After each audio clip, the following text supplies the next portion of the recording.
Hello hi, എൻ്റെ വീഡിയോയിലേക്ക് സ്വാഗതം. ഞാൻ കുറേ ആയി നിങ്ങളുടെ മുന്നിലേക്ക് വന്നിട്ട് ഇന്ന് ഞാൻ വരുന്നുണ്ട്. എല്ലാവരും എന്നെ സബ്സ്ക്രൈബ് ചെയ്യുക. ഞാൻ ഇന്ന് ഉണ്ടാക്കാൻ പോണത് നെയ്യപ്പം.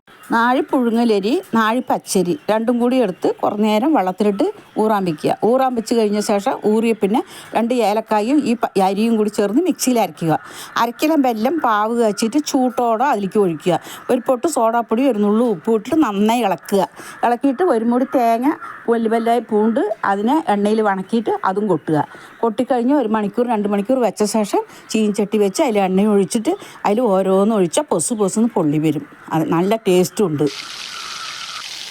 അധികം എണ്ണയൊന്നും വേണ്ട. അതിന് എണ്ണ പരിക്കും പറഞ്ഞത് വെറുതെയാണ്, എണ്ണയൊന്നും ചിലവില്ല. വേഗം 1/2 ലിറ്റർ എണ്ണയുണ്ട് പറഞ്ഞാൽ 2 ദിവസം അതുകൊണ്ട് ചെയ്യാൻ പറ്റും. നമുക്ക് പകുതി എണ്ണ എടുത്തിട്ട് വേഗം കുട്ടികൾക്ക് കോരണം സ്കൂളിൽ കൂട്ടി വന്നാൽ കൊടുക്കുകയും ചെയ്യുക. പൊസ്സെന്ന് പൊള്ളി വരുന്നുണ്ട്.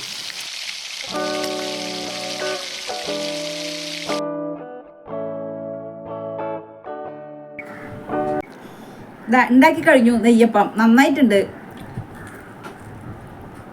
നല്ല ടേസ്റ്റ് ഉണ്ട്. നിങ്ങളുടെ വീട്ടിലും 4 മണിക്ക് ചായക്ക് ഉണ്ടാക്കുക. നല്ല ടേസ്റ്റ് ഉണ്ട്. നിങ്ങളുടെ വീട്ടിൽ എല്ലാവരും ശ്രമിച്ച് നോക്കുക. കുറച്ച് നേരത്തെ പണി.